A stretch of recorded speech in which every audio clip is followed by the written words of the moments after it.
Vamos a empezar con nuestra primera conferencia. Quiero presentar a todos ustedes a mi amigo, el licenciado Gerardo Barriola Díaz, que es notario 167 del estado de Sinaloa. Él nació el día 31 de agosto de 1961 en la ciudad de Guamuchi, Sinaloa. Es egresado de la Escuela Libre de Derecho de la Ciudad de México, generación 79-84. Obtuvo el grado de maestría por la Universidad Panamericana Campus Ciudad de México. Se ha desempeñado como notario desde el 1 de julio de 1992. Es miembro de la Academia Sinaloense de Derecho Notarial. Además, también fue presidente del Colegio de Notarios Públicos de Culiacán en el periodo 2007-2010, así como presidente del Consejo de Notarios del Estado de Sinaloa en el periodo 2013-2014 y es miembro activo del Colegio Nacional de Notarios. Le doy el uso de la palabra a nuestro amigo Gerardo Barriola para que pudiera empezar con nosotros. Bienvenido, Gerardo. Muchas gracias, Jorge. Gracias a todos. Quisiera sentirme más cómodo para la presentación, a lo mejor voy a irme de otro lado. Perdón. Bueno, pues yo quiero empezar agradeciéndoles la invitación a venir esta tarde con ustedes no a enseñarles nada, sino a compartir algunas reflexiones, algunas experiencias en mis ya 25 años de ejercicio profesional como notario en Sinaloa. Agradezco a mi amigo Jorge Ramos, su presidente del colegio estatal, pues el que me haya extendido la invitación. Es para mí siempre gratificante el poder generar el intercambio entre colegas, el intercambio entre profesionistas del derecho de nuestra muy querida profesión notarial, y estoy seguro que yo ganaré con la retroalimentación que podamos generar esta tarde con mi presentación. Espero, si logro, pues inquietarlos o generarles algún interés por estos temas que en lo personal a mí me atraen. Tiene que ver con el derecho de las sociedades, tiene que ver con el derecho corporativo, tiene que ver con lo que los notarios ofrecemos en cuanto a servicios profesionales a los hombres de empresa, a los emprendedores. Entiendo que si bien el porcentaje de asuntos corporativos o mercantiles que atendemos el notariado a nivel nacional es quizá un 20% del 100% de los asuntos que atendemos, entiendo que lo inmobiliario se lleva el porcentaje mayor, pero me parece a mí que es muy importante el que logremos mejorar el posicionamiento del notariado ante los hombres de empresa. Traigo por aquí algunos videos que con la ayuda de Jorge, a quien le agradezco, seguramente vamos a poder desplegarlos y son una herramienta útil. Debes saber que es muy importante conocer las implicaciones legales de tu actividad, pero no te preocupes, el notario es un profesional del derecho altamente capacitado para dar asesoría legal a los empresarios, y una empresa constituida ante él es reconocida para cualquier trámite legal. Hola, soy Mario, un empresario experimentado, consciente de la importancia que tiene el contar con un notario como aliado. Les voy a explicar por qué. Al crear mi empresa, el notario me asesoró para encontrar la mejor manera de constituirla legalmente. Después, me ayudó a formalizar importantes decisiones corporativas, como el aumento del capital social, la admisión de nuevos socios y el establecimiento de una política de poderes, con lo cual aseguré un crecimiento ordenado. Con el paso del tiempo, el espacio donde operábamos resultó insuficiente, por lo que, con la ayuda de mi notario, decidimos adquirir y registrar una nueva oficina. Para atender las necesidades de recursos de mi negocio, contraté un crédito bancario y lo formalicé ante notario. Además, Mi notario me ha ayudado a tomar diversas decisiones de índole patrimonial y familiar, incluyendo la realización de mi testamento.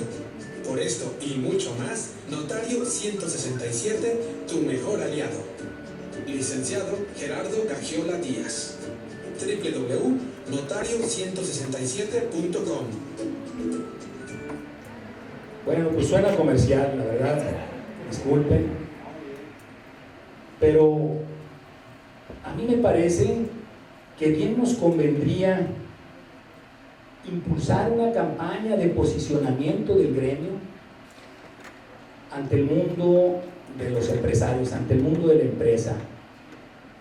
Yo me atrevería a sugerir que bien debiéramos a lo mejor generar un material parecido al que acabo o al que acabamos de ver, pero como una promoción institucional, pues quizá del Colegio Nacional o de algún colegio de notarios. Me parece que tal vez convenga el generar una comunicación de esta naturaleza de manera institucional.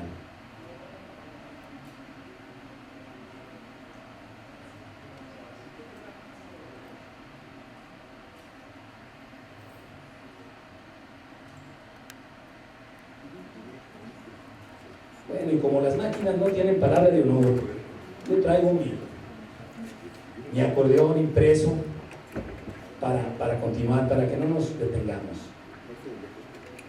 Las ideas centrales de esta exposición o de esta temática son, por un lado, emprendimiento y derecho, y por el otro, el notario es aliado del empresario. Emprendimiento y derecho, en mi opinión, son dos conceptos que, bien manejados y bien impulsados, ayudarán o ayudarían o ayudan en mucho a generar condiciones de mayor progreso en el país y nos generan también un posicionamiento a quienes vivimos del ejercicio del derecho. Me parece que conocer, cumplir y hacer cumplir los derechos y obligaciones de los emprendedores es indispensable para que en nuestro país podamos alcanzar mayores niveles de justicia y desarrollo. Los notarios, estoy convencido, somos o debemos ser o debemos trabajar para convertirnos en verdaderos aliados de los hombres de empresa. Creo que los notarios tenemos la preparación adecuada para asesorar al empresario desde el momento de constitución de su negocio hasta pues llegando incluso a escenarios como liquidación de las empresas. Repito, me parece que sería una buena idea el tratar de generar una campaña institucional. Yo a veces pienso en algo parecido a lo que se ha venido haciendo en materia de testamentos, con el apoyo, desde luego, de las autoridades federales y estatales, fundamentalmente con el apoyo de la Secretaría de Gobernación. Me parece que en esta materia, si lográramos el apoyo de la Secretaría de Economía, pudiéramos impulsar una campaña con ese propósito. Y a mí me parece que conviene algo en este sentido, porque a veces siento que a los hombres de empresa, a raíz de ciertas recomendaciones de Banco Mundial, nos han puesto a los notarios más que como factores de propiciar el desarrollo adecuado de empresas, nos han querido señalar como verdaderos diques del desarrollo empresarial, y me parece que hay ahí una visión equivocada. Los notarios tenemos mucho que ofrecer a los hombres de empresa, porque no es nada más el mero papel de documentador, que ya de suyo es importante, sino que nuestro carácter de conocedores de los temas legales que tienen que ver con las empresas, pues nos ponen o nos constituyen pues en auténticos asesores de, en este caso, los hombres de empresa.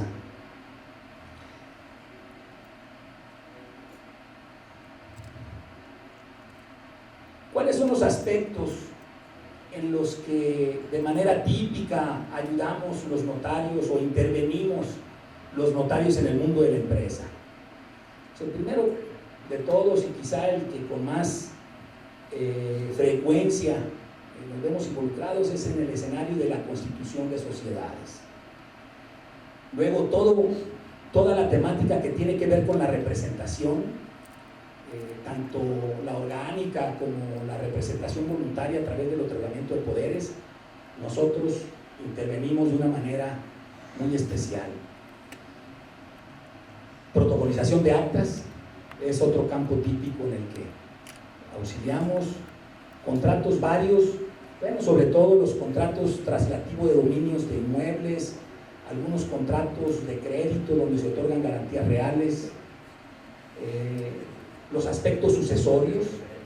Somos especialistas en materia sucesoria, y bueno, pues en el mundo de la empresa pues también hay la necesidad de disponer sobre la transmisión mortis causa de derechos societarios. Luego, una parte que a mí me parece que debiéramos ocuparnos nosotros de su estudio y de su difusión entre los hombres de empresa, es el tema que tiene que ver con los apoyos que el gobierno en sus distintos órdenes, me refiero al gobierno federal, gobiernos locales y gobiernos municipales, en todos hay figuras tendentes a apoyar a los hombres a todas las actividades productivas. Entonces me parece que ese es para mí un área en la que los notarios nos vendría bien el incursionar en el conocimiento de los apoyos que existen y en su difusión entre los hombres de empresa, y si logramos convertirnos en eficaces gestores de algunos apoyos, pues también me parece que es un área en la que nos vendría bien incursionar.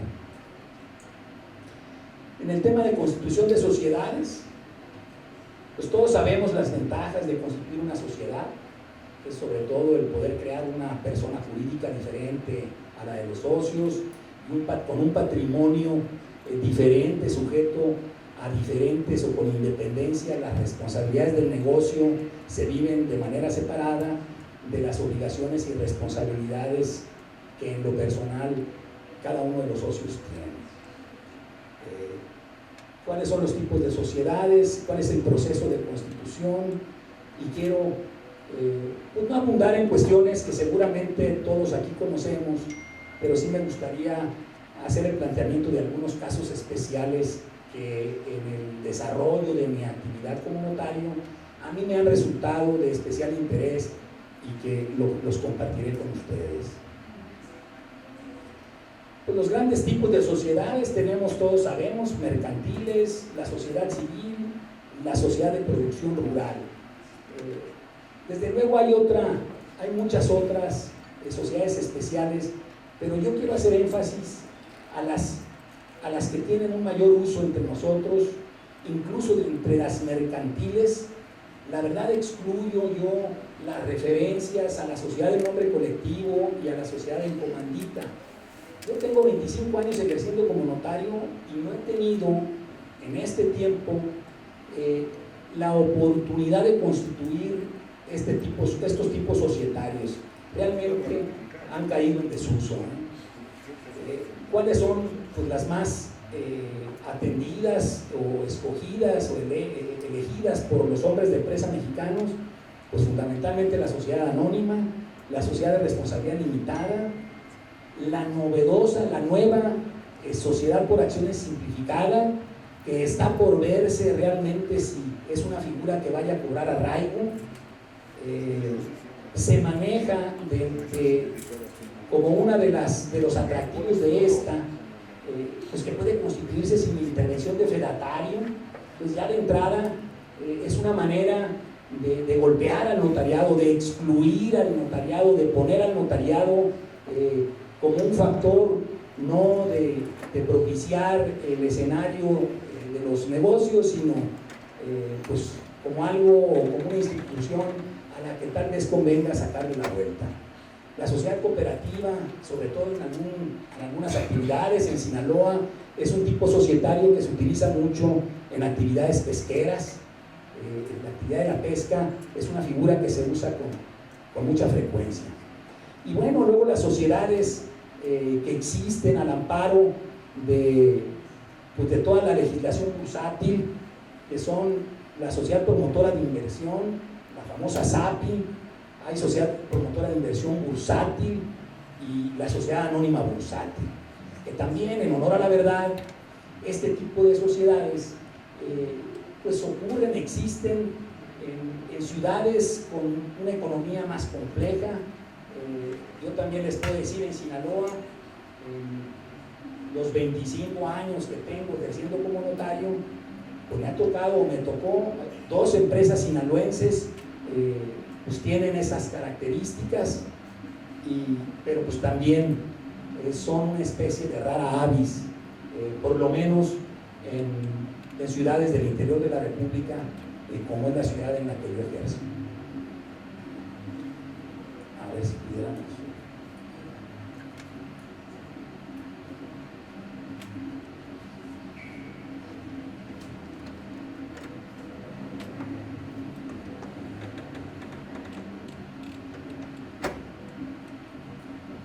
Bueno, aquí es un video que, si se puede, pues ahorita nos va a hacer favor Jorge de desplegarlo. Realmente es un video en el que hago énfasis a la sociedad anónima, a las razones por las cuales es, en mi opinión, pues el tipo societario más usado en nuestro país. Pero bueno, pues como si lo hubiéramos visto, ¿no?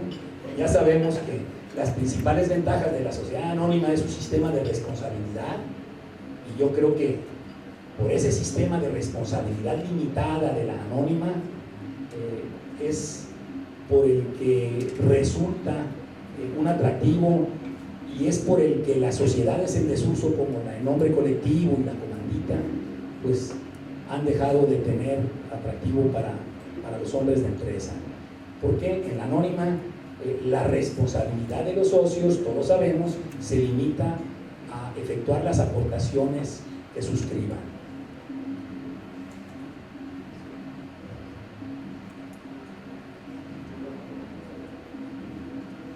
Sí, bueno, ahí traemos problemas técnicos, pero ese o mucho el tipo societario más utilizado por los empresarios mexicanos.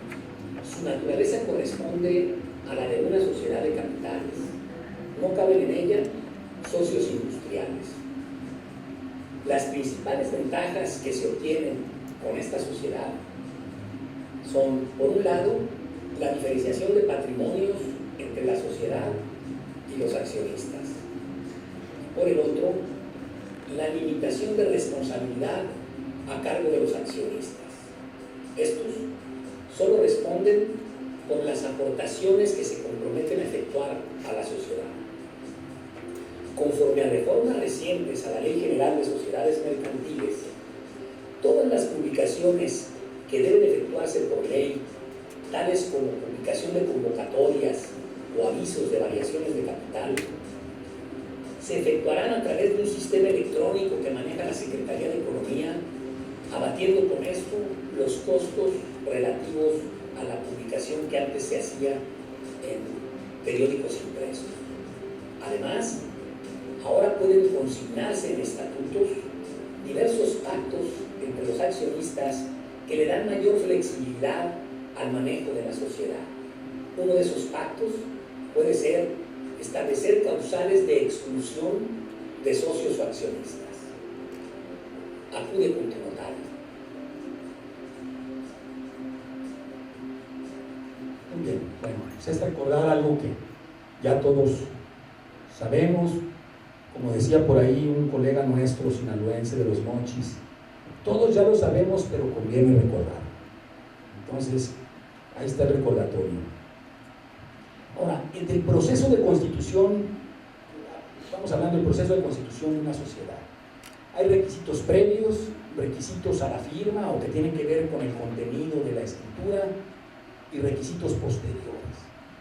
Los previos todos sabemos: permiso para usar la denominación, permiso que se gestiona ante la Secretaría de Economía, y en caso de que se trate de una sociedad con regulación específica y se requiriera permiso de alguna dependencia, quiero suponer una empresa de factoraje, alguna de las auxiliares de crédito o un banco que requieren una autorización o concesión por parte del gobierno, bueno, pues eso se gestiona y se obtiene antes de la firma. Al momento de la firma, los previos, autorización, no sé qué tan familiarizados estén todos con el uso del portal tuempresa.gov. A mí se me hace que es una herramienta muy útil, que todos los notarios debiéramos tener acceso a la misma y usarla, ¿no? Requisitos a la firma. ¿Cuáles son las leyes aplicables en toda la constitución de una sociedad mercantil? Todos ya la sabemos. La estructura de la escritura, el proemio, transcribimos la autorización de uso de denominación, los estatutos sociales, cláusulas transitorias y las certificaciones notariales.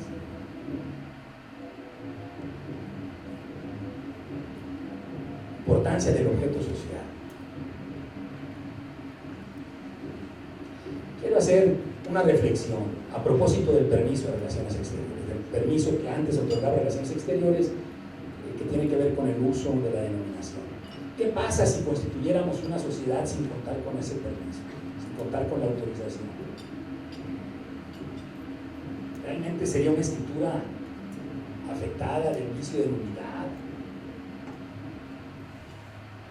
Yo creo que más allá o independientemente de la sanción o que tuviera desde el punto de vista estrictamente jurídico en cuanto a la eficacia de la escritura, lo que sí pasaría como efecto práctico es que no podríamos darla de alta, inscribirla en el registro público de comercio, porque la forma precodificada que utilizamos para efectos de esa inscripción pues nos requiere el dato de la autorización para usar la denominación. Entonces, sería... El objeto social es uno de los elementos esenciales en la constitución de toda sociedad mercantil. Recomendamos redactarlo de manera que corresponda con la realidad de las actividades que realizará la empresa. El riesgo de incluir actividades que no se vayan a realizar en una primera etapa puede ocasionar que el Instituto Mexicano del Seguro Social clasifique el riesgo del negocio en un grado más alto que el que corresponde a las actividades efectivamente realizadas. Prevenir es tu derecho. ¿Qué pasa? No sé si a ustedes les ha ocurrido, pero luego tenemos clientes que nos dicen, licenciado, el objeto social lo más amplio que se pueda. Oye, ¿pero qué? ¿Fabricar aviones? Pues fabricar aviones y también barcos, licenciado. No vaya a ser, no vaya a ser, y así ya no quiero andar gastando, ya no quiero volver a tener que hacer el trámite. Luego en ese afán por cubrirlo todo, y resulta que empiezan nada más como meros comisionistas o prestadores de servicios, que para efectos del seguro social pues es el riesgo más bajo, ¿no? Porque pues son actividades que se realizan en oficinas, sin cuestiones industriales, y luego, no, pues sí, construir casas también, y es que la vamos a hacer una viviendera ahorita que está de moda el negocio inmobiliario. Y la verdad es que, y atendiendo a las solicitudes de los clientes, pues a veces redactamos objetos sociales pues exagerados, incluyendo actividades que en realidad no solo en una primera etapa no las van a realizar, sino nunca. Y luego resultó que cuando fueron a correr el trámite de alta ante el IMSS, bueno, pues el IMSS toma dentro de las actividades que tienes en el objeto social, pues la que genera un mayor ingreso para el IMSS en términos a la hora de clasificar el riesgo de las empresas. Y desde luego que una empresa que construye vivienda pues tiene un riesgo mucho mayor que la que nada más la vende o la que funge como corredor de bienes raíces. Y bueno, pues esa recomendación. Otras situaciones que tienen que ver con el objeto social, no sé si a ustedes les ha tocado, pero por ejemplo Los bancos, ¿no? Ya sabemos que los bancos, sus dictámenes para efectos de poder otorgar créditos a las empresas, pues luego se vuelven pues como la Biblia, ¿no? Y si no se hacen las cosas que recomiendan los jurídicos de los bancos, pues no hay los dineros que el empresario necesita para poder sacar adelante su negocio, ¿no? Algo muy típico que a mí me ha ocurrido en más de una ocasión es en aquellos casos en que hay un grupo empresarial y que una empresa pues pretende constituirse como obligada solidaria de la otra, pues es una garantía personal que los bancos, tratándose de grupos empresariales, pues piden que se involucren las demás empresas del grupo y bueno, y se resulta que en opinión de los jurídicos de los bancos, si el objeto social de esa sociedad no incluye de manera expresa el que pueda constituirse como obligado solidario de terceros, pues el banco no les da el crédito o les exige que hagan una reforma a sus estatutos, a su objeto social para incluir esta situación.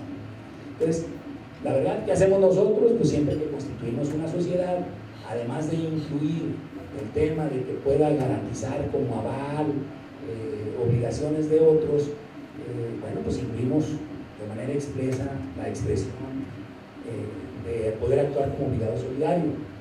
Porque además, pues claro que los bancos, también ellos, sus requisitos se alimentan mucho en función de las resoluciones que algunos casos de ellos pues generan dentro de los tribunales federales.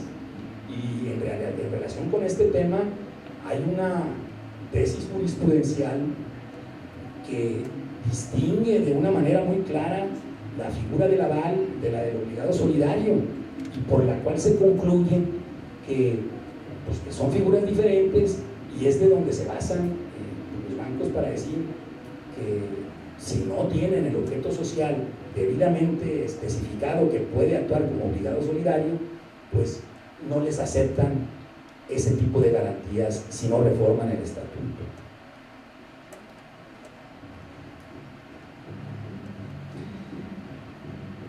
Luego sucede que hay otro tipo de exigencias. Por ejemplo, si van a constituir una empresa que se va a dedicar a dar servicio de transportación terrestre de personas, resulta que de acuerdo con la autoridad concesionante o que otorga la licencia para poder prestar ese tipo de servicio, pues piden que expresamente el objeto social incluya que podrán explotar las concesiones, o sea, de manera muy expresa. Entonces, pues sucede que en la práctica también nos topamos con ese tipo de exigencias, ¿no?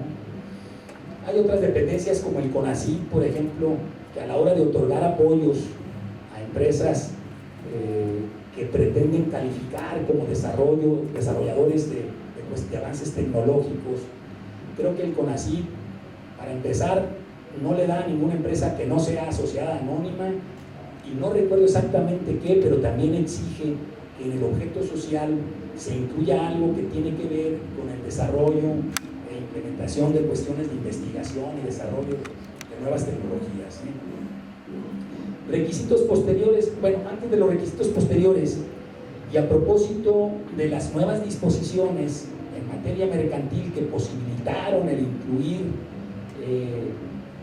pues mayores pactos o cláusulas estatutarias, quiero hacer especial énfasis en dos supuestos que en lo particular a mí me resultan interesantes y que ya me tocó atender peticiones de clientes sobre el particular.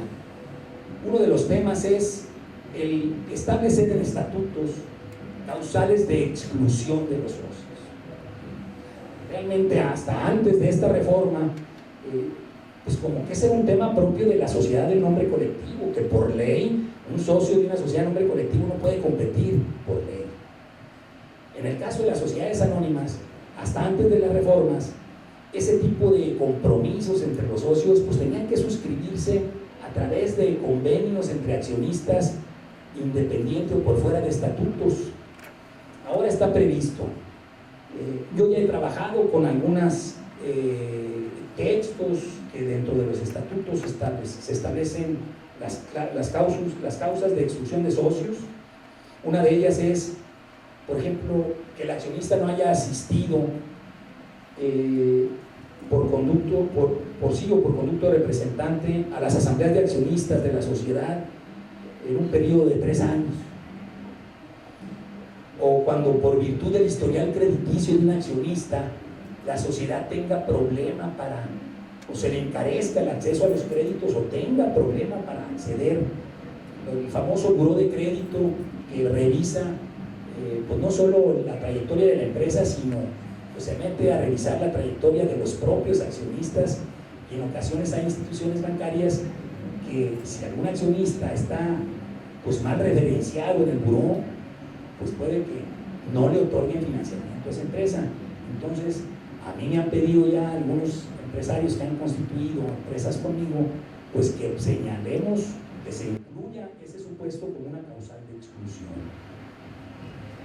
Luego, cuando el accionista pues compita, ya sea que preste servicios o sea que participe como socio de una empresa del mismo giro y que compita con la sociedad emisora o con la sociedad respectiva, pues también se establece este supuesto como una causal de exclusión. Y luego otro supuesto ha sido el que en los casos en que el accionista haya causado un daño patrimonial a la empresa, ya sea por disposición indebida de fondos o de cualquier otro activo, pues ha sido también una causal. Ahora, ¿qué sucede con las causales de exclusión?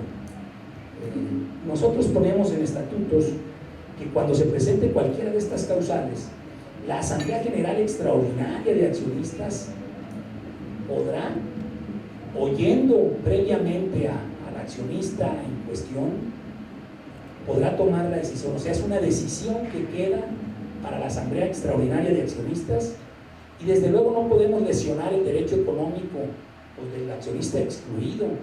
Habrá que, si lo vamos a excluir, pues cancelar sus acciones mediante el reembolso de su valor.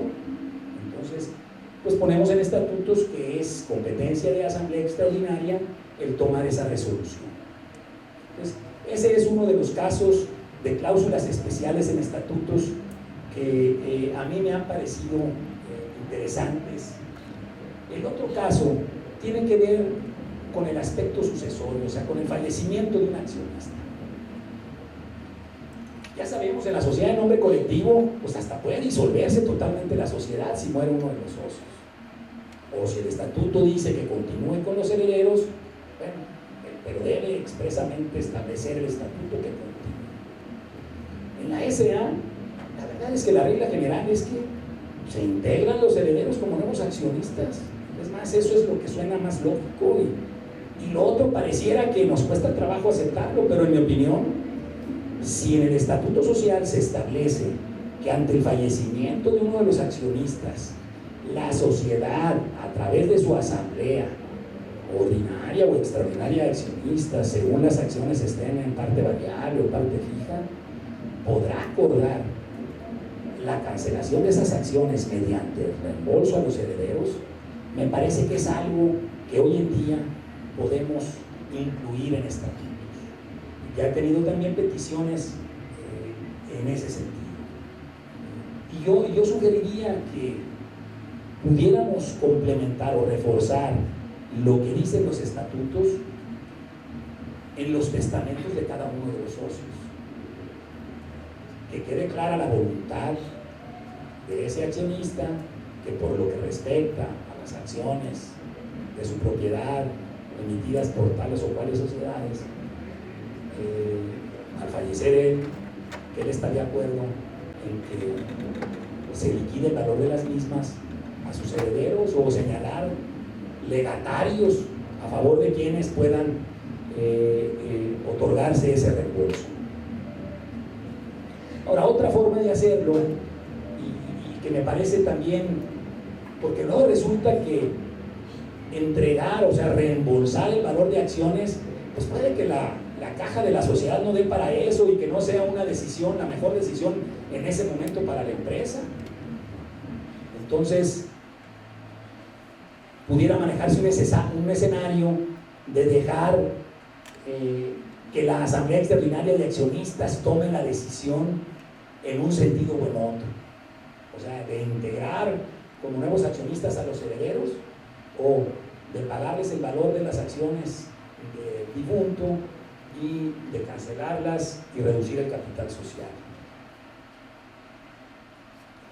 Los requisitos posteriores, pues también ya todos sabemos, hay que inscribir en el registro público. Y aquí también yo quisiera preguntar cómo les va aquí con el SIGER FEDANET. El famoso 2.0 ya está corriendo aquí y lo están utilizando de manera exitosa, sin problemas. Pues los felicito, y sí, en Sinaloa todavía no. Y la verdad, ya habíamos estado antes en una época en que pues a mí me daba mucho gusto poder despachar a mis clientes con su testimonio en la boleta de inscripción gestionada por nosotros desde la comodidad de nuestra oficina, a través de las computadoras nuestras. Hoy por hoy eso que ya lo tuvimos un tiempo, no lo tenemos. Me parece que es algo que hay que insistir con las autoridades para poderlo tener. El tema de la gestión registral vía telemática es un tema en el que todos debemos empujar para que sí ocurra, y el ejemplo que se vive en materia mercantil me parece que debemos tomarlo para el tema inmobiliario. Entiendo que ustedes, no solo aquí, sino creo que pronto ya desde aquí van a tener acceso al registro público de la Ciudad de México, y entiendo que ya hay gestiones que no nomás la cuestión de consulta, sino pues tramitar un certificado de libertad de gravámenes, presentar un aviso preliminar o aviso preventivo, ya puede hacerse de manera a la distancia, ¿no? Eso se me hace algo pues fabuloso, y yo creo que todos los avances que podamos impulsar en lo que es periférico al otorgamiento del acto jurídico, hay que empujarlo. Hablar del protocolo electrónico me parece que es un error.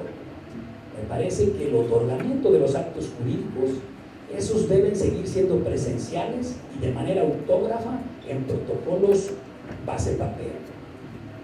Permitir lo otro me parece que es un poquito firmar la sentencia de muerte del notariado.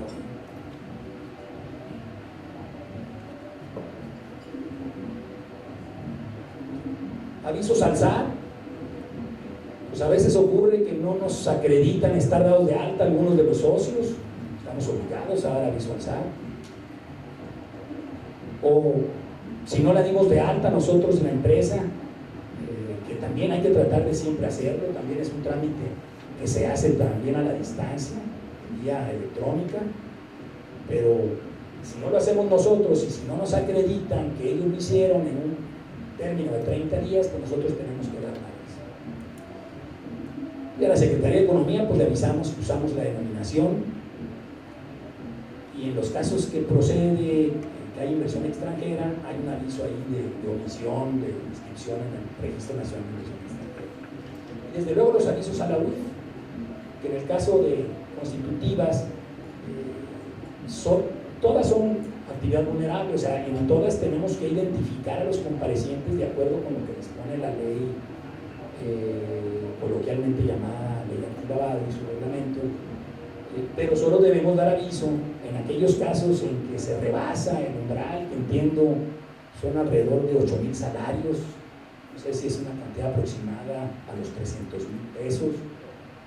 También, no sé aquí, pero allá no es muy usual, la gran mayoría de las sociedades que se constituyen ante mí, pues se manejan capitales mínimos, también como una estrategia, y en todo caso después incrementan el capital en su parte variable.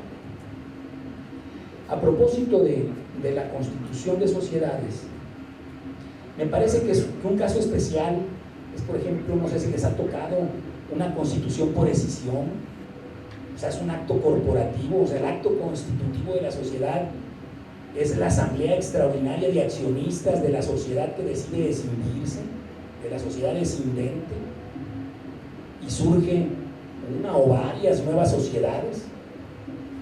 En esos casos, también de acuerdo con la Ley General de Sociedades Mercantiles, no es necesario que comparezcan ante el notario todos los accionistas, sino que con la mera protocolización del acta y los estatutos de la nueva sociedad se entiende que se cumple el requisito de la debida forma de la legal constitución de la sociedad.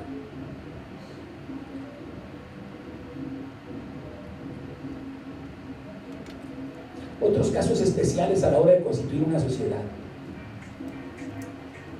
Oiga, licenciado, pues quiero incluir a mis hijos, incluidos los menores, como accionistas en el acto mismo de la Constitución.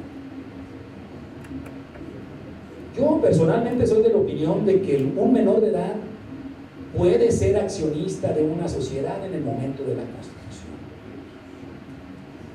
Hay quien opina, incluso creo que hay una recomendación a nivel Colegio Nacional, donde nos dicen por prudencia que los menores no participen como accionistas fundadores en una sociedad mercantil, que porque no tienen la capacidad para ejercer el comercio y ser tenedor de una acción de una sociedad mercantil me convierte en comerciante. Yo honestamente no estoy de acuerdo con ese criterio. A mí me parece que el ser tenedor de las acciones representativas del capital social de una sociedad mercantil no me hace a mí comerciante.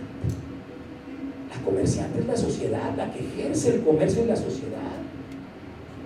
Entonces me parece, y claro, entonces yo soy de la opinión de que sí puede el menor ser accionista de una sociedad. ¿Quién debe representarlo? Bueno, ese es otro tema. Si resulta que en el acto constitutivo también los papás son socios, bueno, hay que nombrarle un tutor especial por el tema del conflicto de intereses.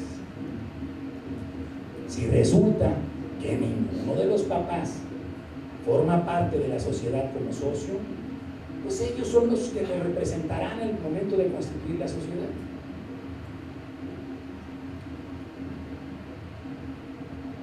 Luego otro tema que tiene que ver con el poder, por ejemplo, cuando comparece alguien representado, un accionista de una sociedad mercantil va a ser representado por su apoderado.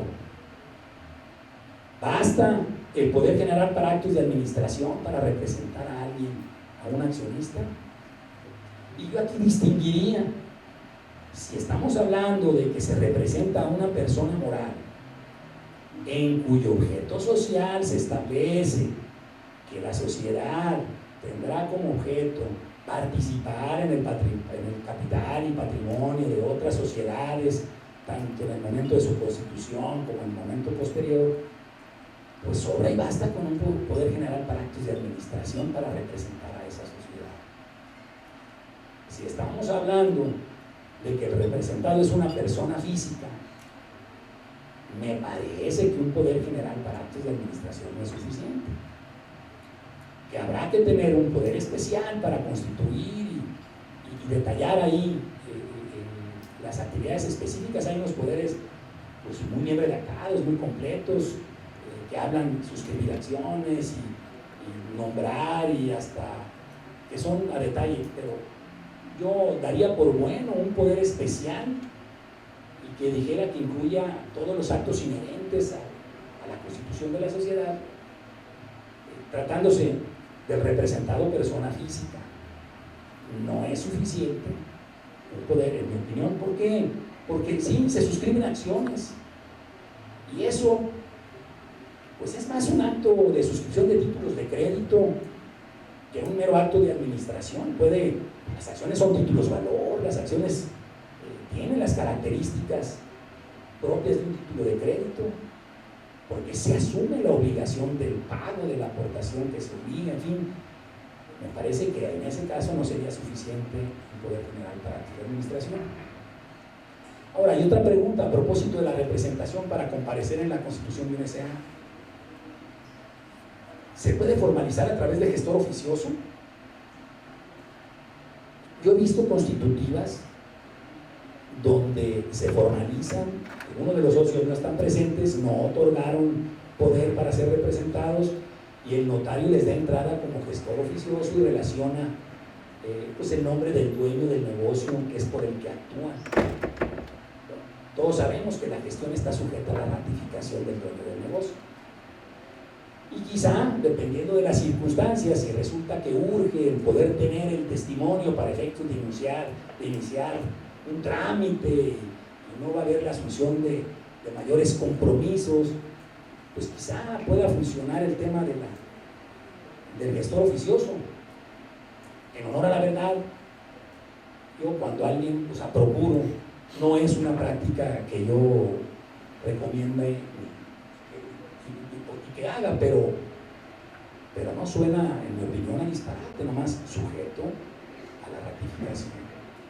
Entonces, claro, el riesgo, el por qué no es, y si no llega nunca la ratificación, entonces puede generarse problemas, ¿no?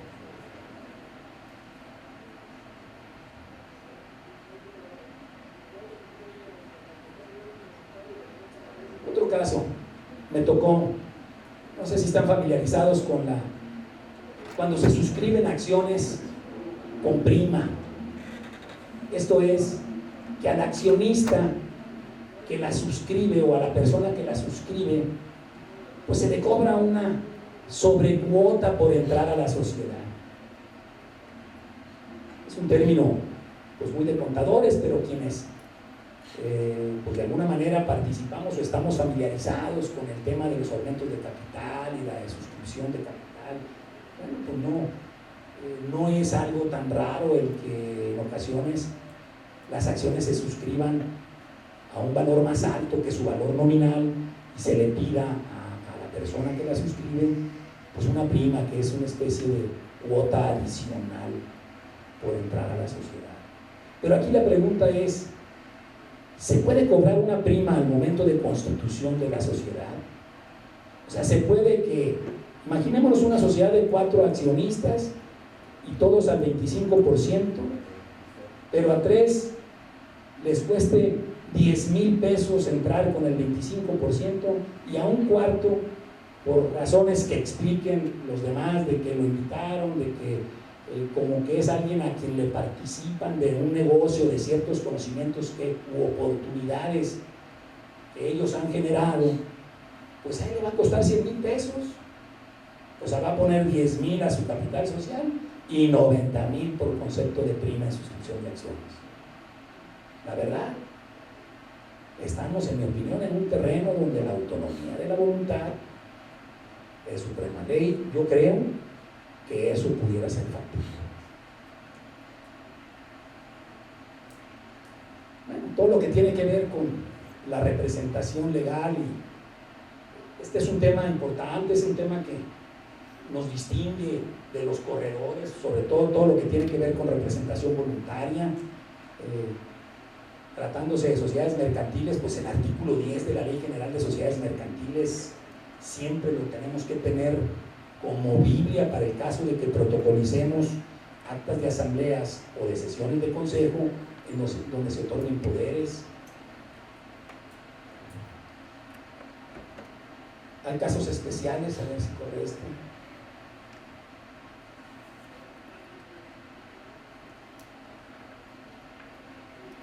El tema es cómo se representan los accionistas en una asamblea de accionistas, o sea, en los casos en que no vaya a poder comparecer un accionista. La verdad es que la representación en asambleas, de acuerdo con las leyes, según lo dispongan los estatutos sociales.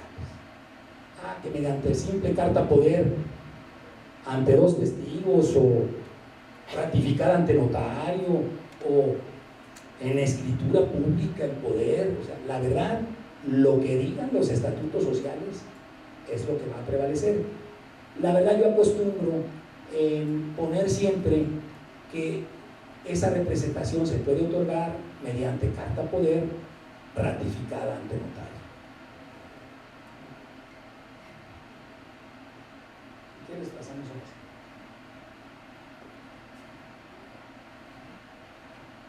Los accionistas que por cualquier motivo no vayan a comparecer personalmente a una asamblea de accionistas pueden hacerlo a través de apoderado.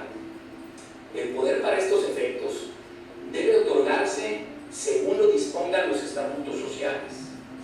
Las formas más comunes son carta poder simple, carta poder ratificada ante notario, carta poder otorgada ante dos testigos o poder especial otorgado en escritura pública ante notario. De acuerdo con la Ley General de Sociedades Mercantiles, en su artículo 192, no podrán ser mandatarios ni los administradores ni el comisario. Un caso especial sucede con las acciones de un accionista recientemente fallecido. ¿Cómo pueden representarse esas acciones en la asamblea? En este caso, el representante legal deberá ser el albacea o la persona autorizada por esta.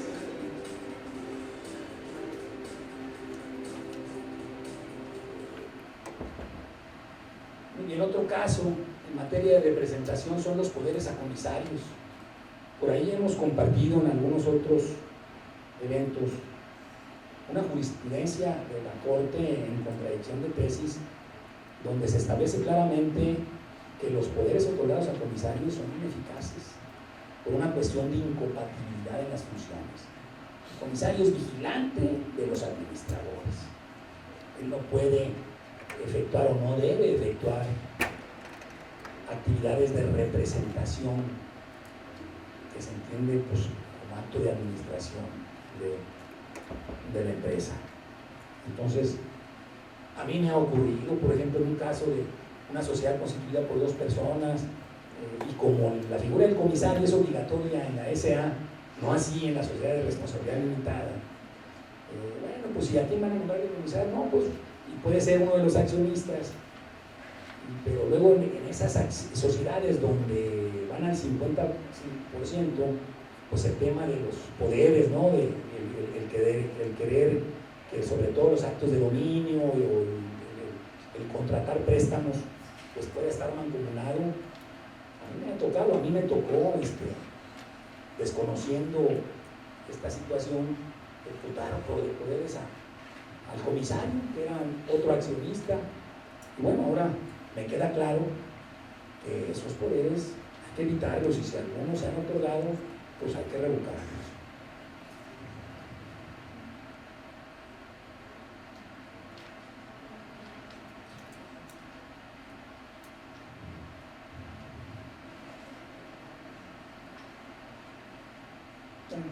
Aquí yo lo que quiero resaltar es: el administrador único de una sociedad anónima tiene implícitamente la facultad de otorgar y revocar poderes.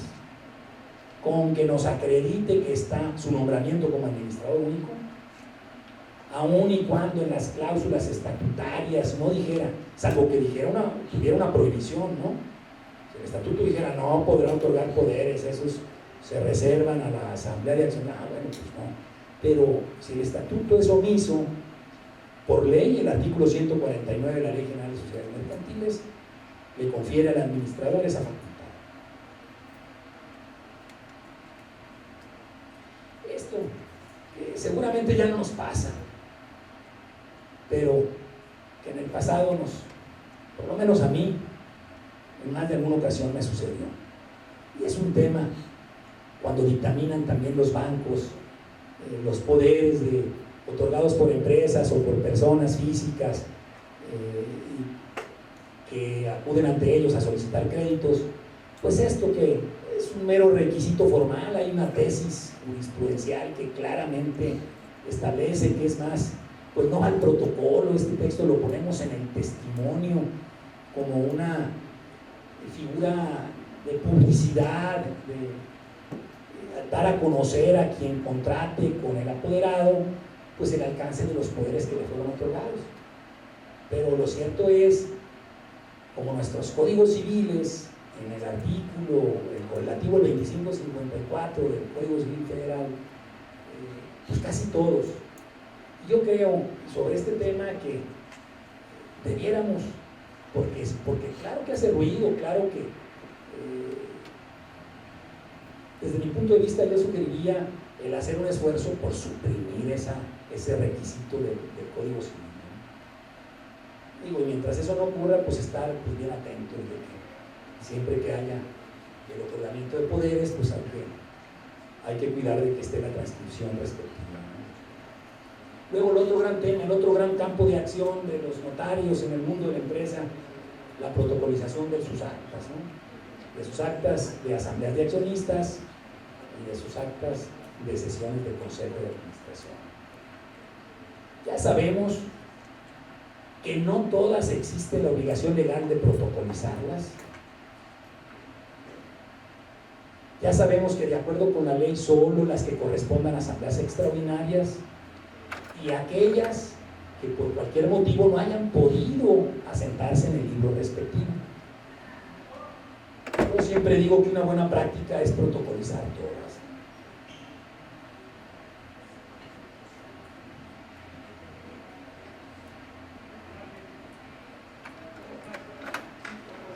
¿Quién solicita la protocolización? Pues debe designarse un delegado especial para esos efectos. También ya lo sabemos. En caso de que no haya sido designado, pues puede ser el presidente junto con el secretario. Protocolizarse todas las actas de asambleas de accionistas. De acuerdo con la ley, solo deben protocolizarse las que correspondan a asambleas extraordinarias y aquellas que no se hayan asentado en el libro de actas respectivo. Pero una buena práctica recomienda que se protocolicen todas las actas. De esta forma, garantizas la reproducción del documento de manera segura y permanente. Consulta a tu notario. Un tema interesante en lo que hace a la protocolización de actas. ¿Cuáles son los requisitos? ¿Qué le debemos pedir? Hay quien dice, incluso hay por ahí una tesis jurisprudencial que dice, el notario no tiene que andar averiguando si hubo el quórum o si los que firmaron la lista de asistencia son los verdaderos accionistas o si fue o no fue totalitaria. Entonces hay una posición, digamos, laxa en cuanto a qué debemos exigir los notarios para protocolizar un acta de asamblea de accionistas. Y hay posiciones más rígidas, más conservadoras.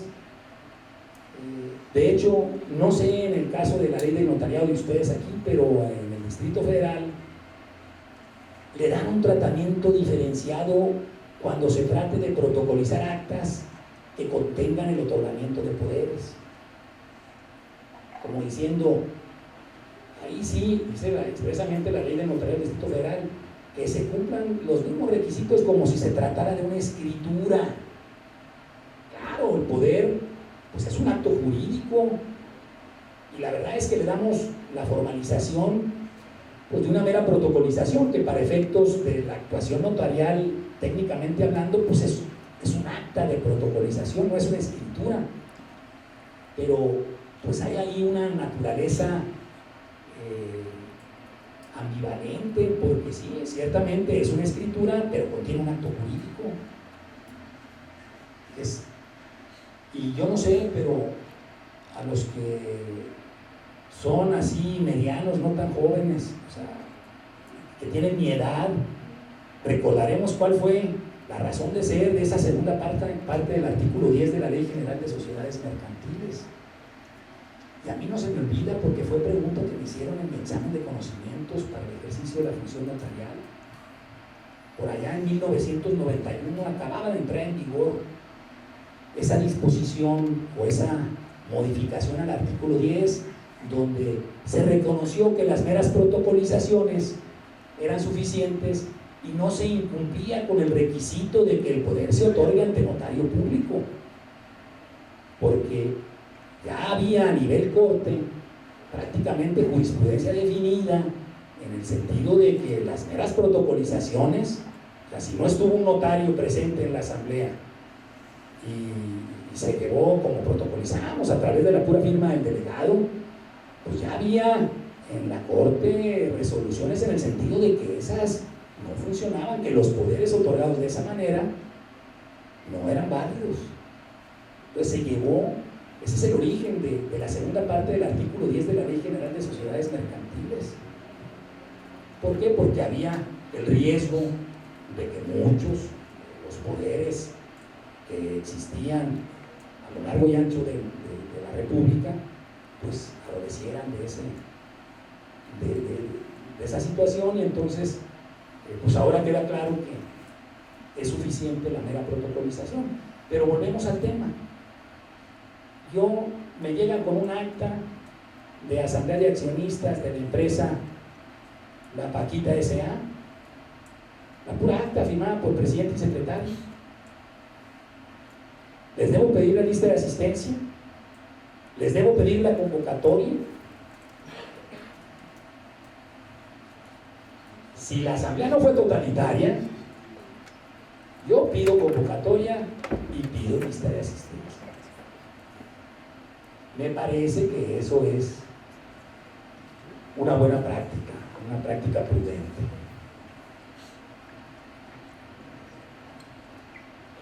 Hay otros requisitos en materia conforme al Código Fiscal, el que tiene que ver con que necesitamos pedirles y corroborar los RFCs de los accionistas. Y no sé si les ha tocado a ustedes protocolizar el acta de una sociedad anónima bursátil, que comparecen las casas de bolsa representando pues un listado de accionistas que son los tenedores de las acciones de la sociedad emisora en cuestión, que esa casa de bolsa administra. Y entonces les confieso que yo tuve el dilema de decir, bueno, pues accionistas son todos, ¿no? O sea, la casa de bolsa es un mero apoderado, pero la relación de accionistas pues es pues muy numerosa, muy grande. ¿A poco voy a pedirles el RFC de todos? La verdad, si nos vamos estrictamente a lo que dice la ley, pues no hay una diferenciación, ¿eh? Le voy a decir que hice, la verdad, le hablé a Adrián Iturbide. Oye, Adrián, a ver, ayúdame. No, hombre, no te preocupes, dice, quédate con el RFC de la casa de bolsa que lo representa. Porque además, olvídate de ese listado en términos de lo que ocurre en el mercado. A lo mejor ese listado ni siquiera corresponde, no está actualizado. A lo mejor esos que aparecen ahí ya ni son los socios, pues esa es la bursatilidad, en eso consiste. De un día para otro y a través de transferencias electrónicas se da el cambio de tenedores o titulares de las acciones de una sociedad anónima bursátil. Y la verdad es que me dio tranquilidad, pero si me iba nada más a lo que dispone el Código Fiscal, honestamente yo no encontraba la solución así.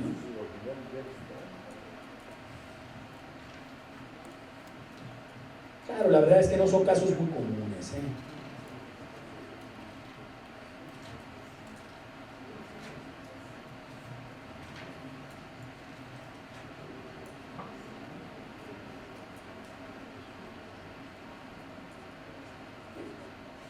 ¿Cuáles se inscriben? Primero es cuáles se protocolizan, ¿no? Ya vimos, ¿no? Nomás las de extraordinarias y las de ordinarias, bueno, o todas las que no estén en el libro, ¿no? Pues de acuerdo con el Código de Comercio, obligatoriamente deben inscribirse todas aquellas que impliquen reformas estatutarias. Transformación, fusión, escisión, disolución, liquidación, cambio de denominación, todo lo que implique mover los estatutos y, bueno, casos de transformación, fusiones, son esas decisiones corporativas. Los poderes para suscribir títulos de crédito, sí, el general debe inscribirse en términos del 9º de la Ley General de Títulos. Pero hay un caso que a mí en lo particular me llama la atención, el Código de Comercio lo deja optativo, es el nombramiento de administradores. Es que en este tema de qué actos deben inscribirse ha habido una relajación, hemos tenido reformas en tiempos recientes donde se ha pues atenuado la obligación de inscribir en registro público de comercio, y el nombramiento de administradores, si nos vamos al texto del Código de Comercio, hoy por hoy no es obligación inscribirlos, pero es una buena práctica. Yo recomiendo, yo en todos los casos en que protocolizo asambleas en las que cambian los administradores, las mando a inscribir. ¿Por qué? Para luego tener conocimiento cierto de quién deja de serlo. Pueden llegar con una escritura donde te acredite Juan Pérez, que es administrador de tal y cual negocio, y a lo mejor ya hubo un cambio, pero o sea, ese me parece un tema, y además es representación orgánica. Hay otro que una buena práctica es inscribirlo a pesar de que no existe la obligación de hacerlo, ¿no? Desde el punto de vista legal. El tema de los contratos varios, eso, ciertamente pues hay muchos contratos, algunas empresas por cuidado, cuando celebran ciertos arrendamientos que por montos son muy importantes, pues acuden con el notario y solicitan su elevación a instrumento público, pero lo cierto es que más bien son los tratativos de dominio de inmuebles y los créditos con garantías reales en los que intervenimos nosotros con mayor frecuencia. Los aspectos sucesorios, a mí pues me llama mucho la atención el escenario de que ante el fallecimiento de un accionista pueda establecerse en estatutos que a sus herederos se les va a entregar el reembolso, el valor de las acciones, estas se van a cancelar y se va a reducir el capital.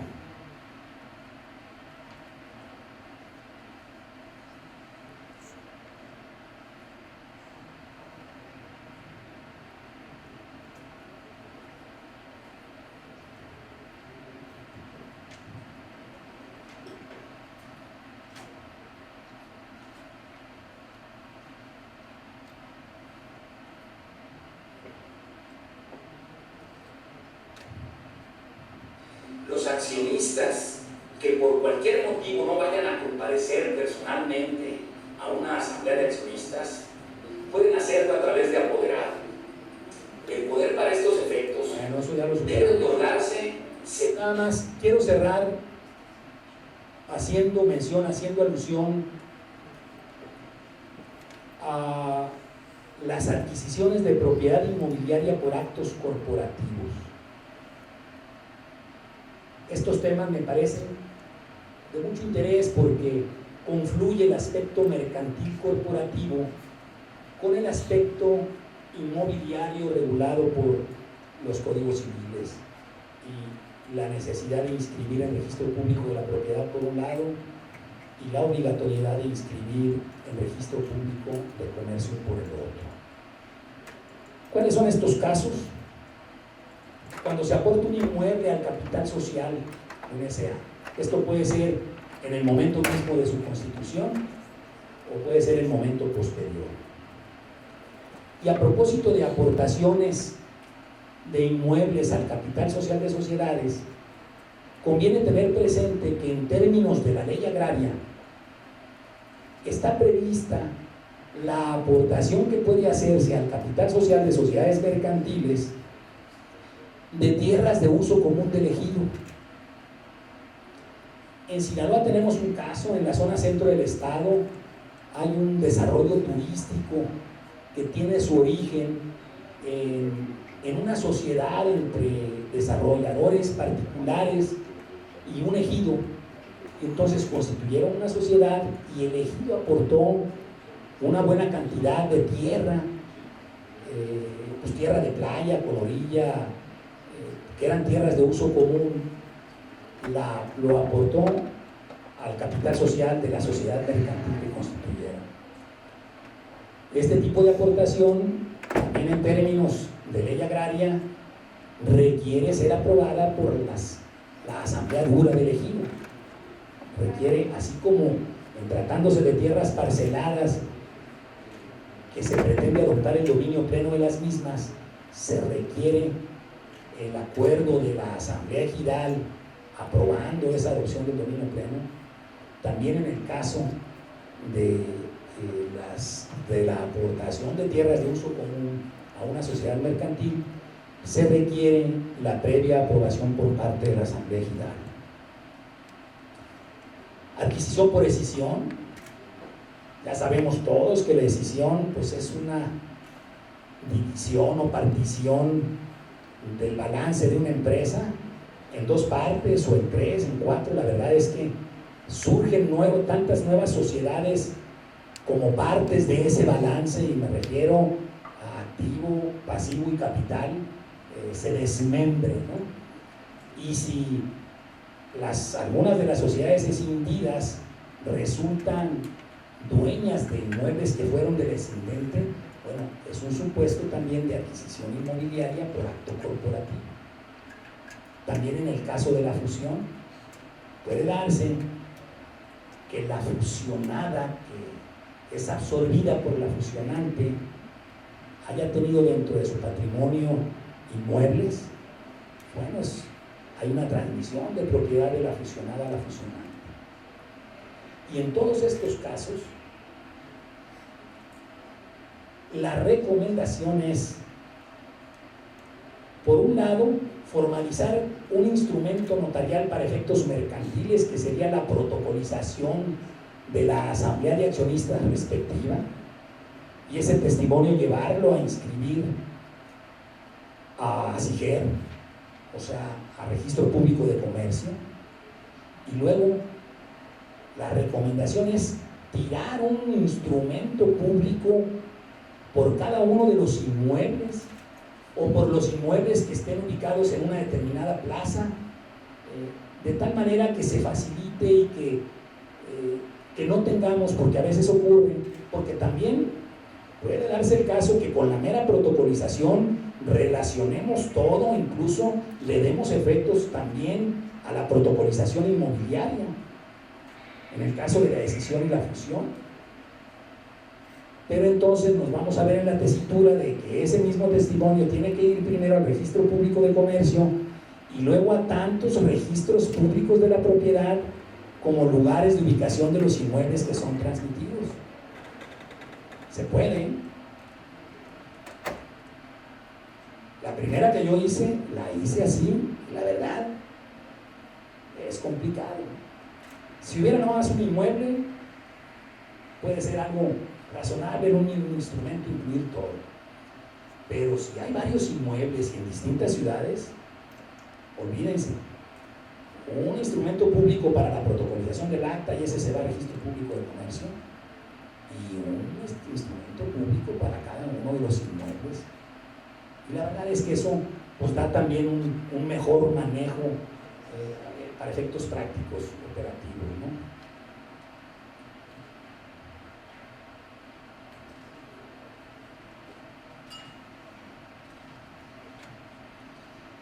Pues cierro con algo que ya comenté, el tema de los apoyos del gobierno, ¿no?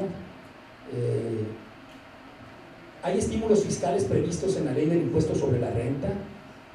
Yo con el que más familiarizado estoy es con el que se otorga a los desarrolladores inmobiliarios, que es el que se les da la oportunidad de deducir en el mismo ejercicio de su adquisición los terrenos que adquieran para ser desarrollados y posteriormente comercializados. En esos casos, el estímulo fiscal está sujeto a que el notario haga constar en la escritura que el adquirente ha optado por acogerse a ese beneficio. En la práctica, ¿qué ha ocurrido?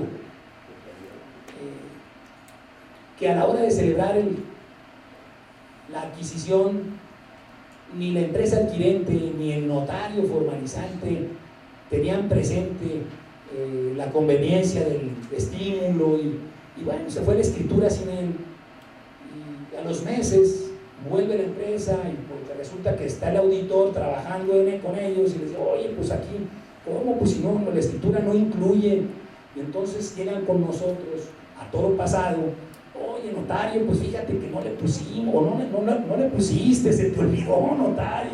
Pero no. Se nos olvidó, o a mí nunca me dijeron, pero son temas que hay que tener presentes, ¿no? ¿Cómo lo hemos resuelto? Una declaración unilateral posterior, la empresa adquirente, haciendo referencia que en la adquisición aquella, que sí es su voluntad acogerse al beneficio, Y la verdad creo que ha funcionado. Pues esa es una forma de subsanar una omisión que en su momento se tiene o se tuvo. Hay otros estímulos, creo que todavía anda uno por ahí de las fibras, que tiene que ver con aportación de un inmueble. La verdad también digo así de las fibras como algo lejano, porque allá con nosotros pues realmente es una figura con la que pues no hemos trabajado, nada más hemos leído algo sobre ellas, pero bueno, es un estímulo fiscal que permite a quien aporta un inmueble al capital social de una sociedad que tiene por objeto desarrollar y dar en arrendamiento plazas comerciales o inmuebles ya desarrollados con un fin específico, pero destinados al arrendamiento. Se permite que el enajenante, o sea, se le permite diferir el impuesto sobre la renta que genera la enajenación. Es importante conocer que existen esos estímulos, porque siempre será bueno el que nosotros pues, le recordemos a los hombres de empresa que llegan con nosotros, pues que existen. En algunos casos a lo mejor les damos la primera noticia, o en otros pues nomás les recordamos algo que sí es conveniente y que no se olvide ponerlo. Y bueno, esos son los estímulos fiscales en ley del impuesto sobre la renta. Y hay otros, el INADEM, por ejemplo, es gobierno federal. Digo, todos los gobiernos tienen como parte de sus políticas públicas está pues, el impulsar el desarrollo de las actividades productivas, o sea, el impulsar el que haya emprendimiento, el que haya emprendedores que generen empleos, pues es siempre un objetivo concebido como algo que los gobiernos deben promover. Y los gobiernos en sus leyes tienen establecidos beneficios que quizá no los conocemos. Y yo creo que conviene que nosotros seamos el conducto para que el hombre de empresa que nos distingue con su confianza a la hora de solicitarnos la constitución de su sociedad o algún otro trámite, pues el que nosotros podamos informarles de la existencia de esos beneficios a los que pueden acceder, me parece que nos viene bien y que nos ayuda a posicionarnos. Ahora, si logramos ser gestores de ese tipo de beneficios, pues la verdad, pues ahí también hay un área de oportunidad que bien pudiéramos explotar. Es todo lo que traigo para ustedes esta tarde. Quedo abierto a cualquier retroalimentación, pregunta, planteamiento. Estoy de veras muy contento de estar aquí con este grupo numeroso de notarios y abogados auxiliares de notarías. Estoy a sus órdenes.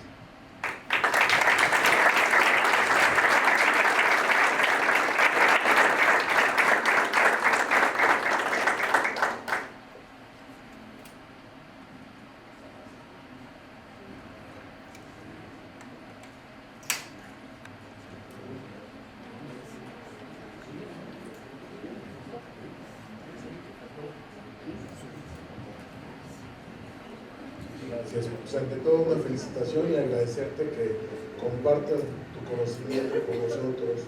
Creo que muchas de las cosas que has comentado nos han pasado en la práctica. A mí me trajo mucho el recuerdo de la situación de que los bancos imponen a los notarios una serie de clausulado, de cuestiones que debemos de poner en las constitutivas, en las cuales creo que hay un error.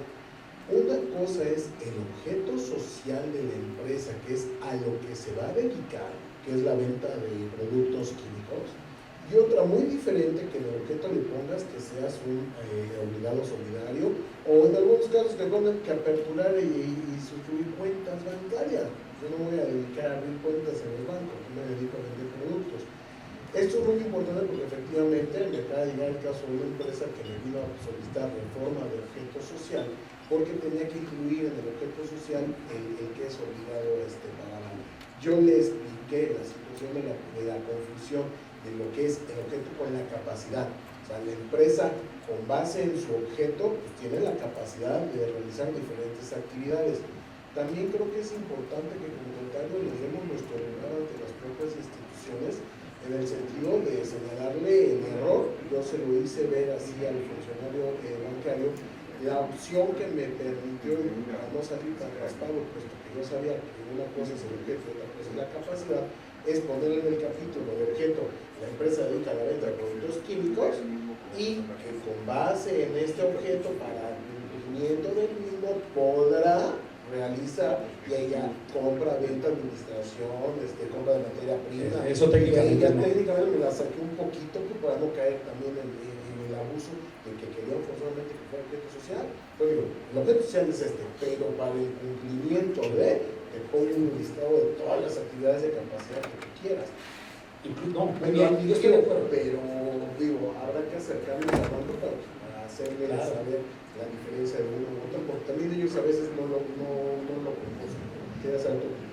No, muy bien, Jorge, estoy de acuerdo contigo. De hecho, fíjate, yo creo que más que en el objeto social, o sea, en todo caso, en la cláusula estatutaria donde consignamos las facultades del órgano de administración, ahí va. Es más un tema de actuación, de representación, que decir que constituye el objeto social. Ahora, ¿cuál es el problema?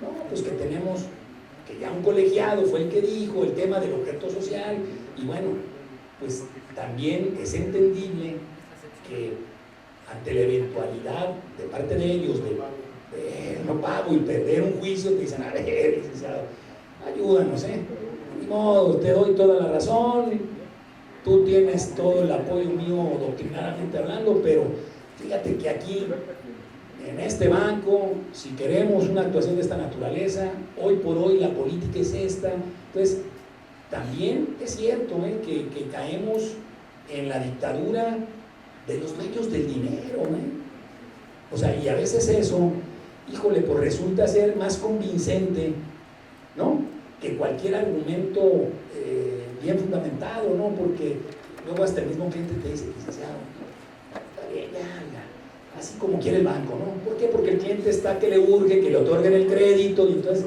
ya se vuelve el peso de una necesidad real que tiene que ver con el dinero. Pero comparto tu opinión, Jorge, te lo agradezco.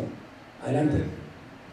Básicamente pedirle una opinión para ver cómo podemos solucionar este tema que llegó a la notaría. Llegan unos clientes y pues antes de la entrada en vigor de la famosa ley antilavado, pues en el año 2006 tuvieron el humor de aumentar su capital social de 50,000 a 10 millones de pesos, sin tener la solvencia. Al día siguiente, nueva acta, dicen: pues ahora por 16 millones de pesos tengo la lana. Protocolizan en 2014 ante otro notario.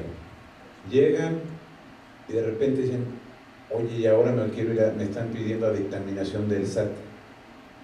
¿Cómo acredito que tengo 16 millones de pesos? Ambas actas protocolizadas e inscritas. Durante la vigencia de esa protocolización, de esa acta de 2006 hasta su protocolización en 2014, compraron 2 inmuebles sin aportarlos ni al capital fijo ni a la parte variable. ¿Cómo poder solucionarle ahora el problema al cliente cuando no tiene la solvencia, tiene un capital de 16 millones de pesos y 2 inmuebles que no cubren ese importe? ¿Y cómo hago mi disminución de capital sin pagar impuestos? Mira, tú puedes suscribir un aumento de capital y no necesariamente que quede pagado en la fecha en que lo suscribes. Por eso se habla en algunos casos de capital suscrito no pagado.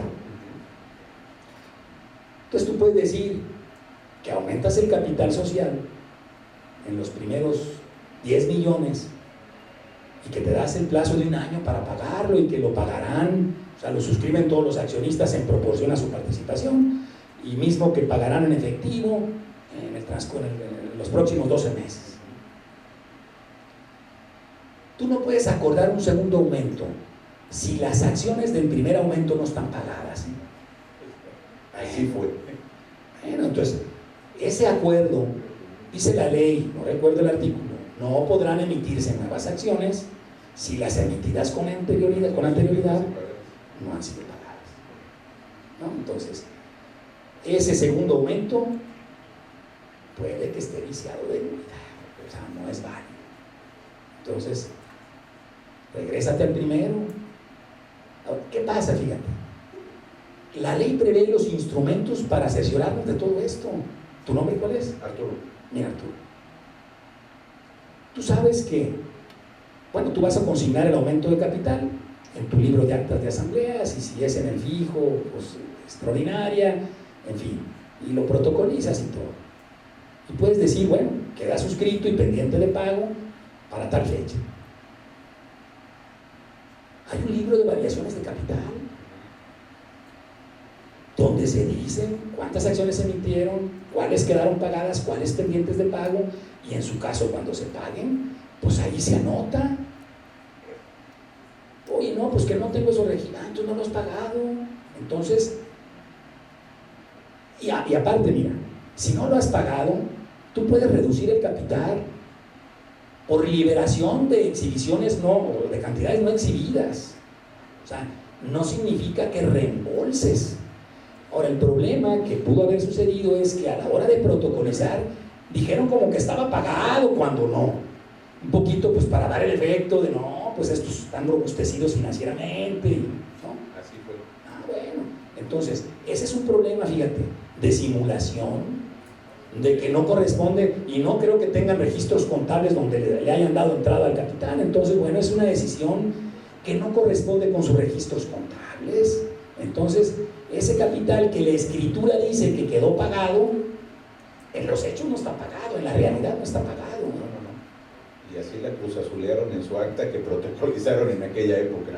Bueno, pues es que hay que tener cuidado, ¿eh? Y a veces es o por ignorancia o por querernos pasar de listos. Ahora, hay que tener el cuidado, a ver, ¿quién ayudó a redactar esa? Si somos nosotros, bueno, cuidado, si no, con nosotros vienen, ya nos traen un documento redactado como les dijo su contador o su asesor, bueno, pues ellos que se la coman. Tú protocolizaste y a lo mejor, bueno, hiciste bien, cobraste sobre la base de un capital que dijeron que tenían. Es más, no te tienes que meter a que si se pagó o no se pagó. El puro aumento de capital, aunque no esté pagado, ya te da pie a ti, pues al cobre de un honorario acorde con el monto que dijeron que se aumentó el capital. Pero yo creo que ese es un tema, está mal manejado, huele o a simulación o a extrema ignorancia, ¿no? Gracias. Sale, muy bien, Arturo. Muy bien.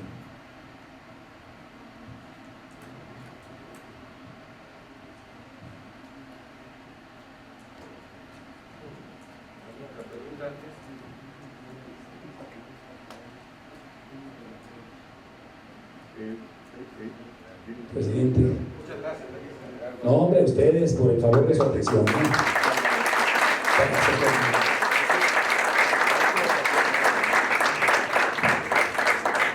Quiero entregarte un reconocimiento real a las personas que muchas gracias.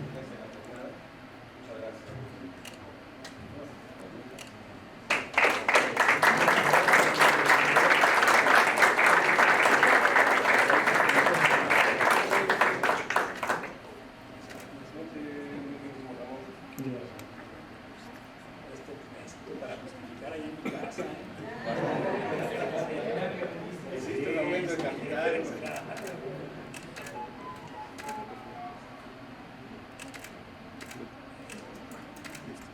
No, gracias a ustedes. Compañeros, los esperamos, creo que ya en un ratito más, tiene una media hora, en el salón que está junto a este lugar.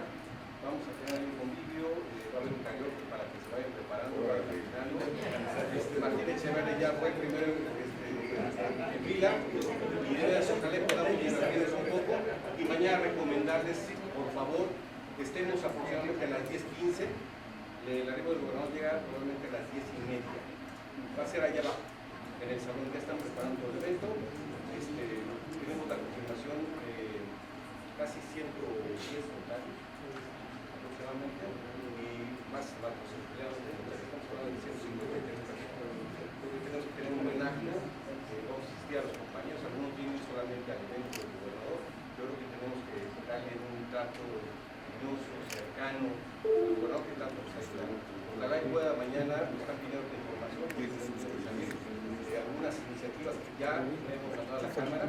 Es muy probable que mañana salga la iniciativa de que nosotros podamos conocer ya de divorcios y también lo adicional que le vamos a aplicar, es una iniciativa que tenemos con Martín Sierra, le adecuamos lo que corresponde a la liquidación de la sociedad cultural y al cambio de régimen patrimonial.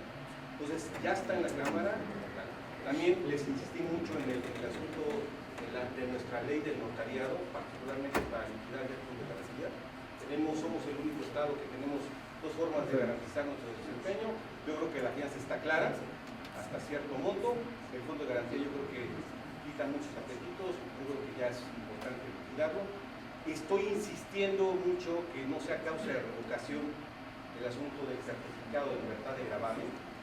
Entonces, más bien tener ahí condiciones de materia civil y también de responsabilidad en nuestro caso, que los mismos estamos proponiendo ahí, en todo caso, si no lo quieren quitar, la posibilidad de que las partes que comparezcan ante nosotros, bajo protesta de decir verdad, manifiesten que están de acuerdo.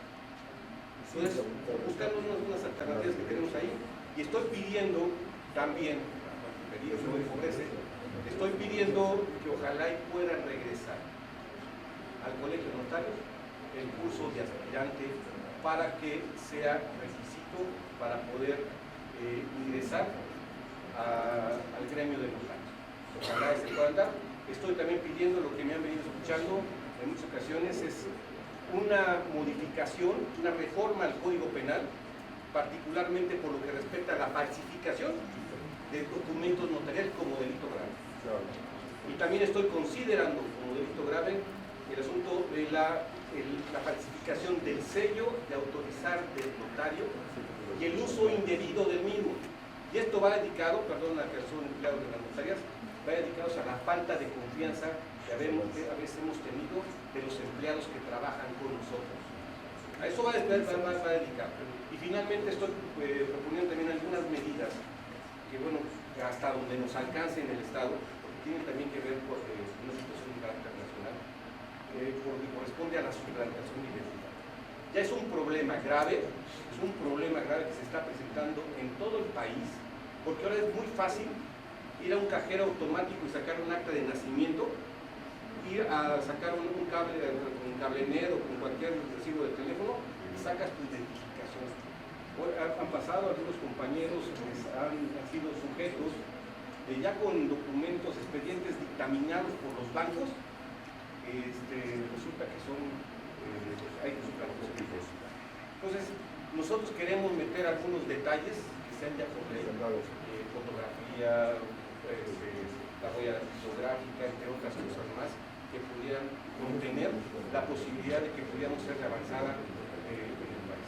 Vamos a intentar, ojalá y el señor gobernador nos dé un anuncio importante, le vamos a entregar un reconocimiento mañana, le vamos a entregar también una medalla que mandamos a hacer para él, y ojalá que de veras haya la voluntad de que todos participen entusiastamente, ojalá y puedan hablar con los demás compañeros para motivarlos a que vengan, porque no podemos desairar a quien es nuestro jefe y explotar la oportunidad de estar aquí y de intentar la fe pública que nos da el Estado. Muchas gracias a todos y nos vemos ahorita. Ya vayan calentando la garganta porque vamos a participar. Muchas gracias, Gerardo.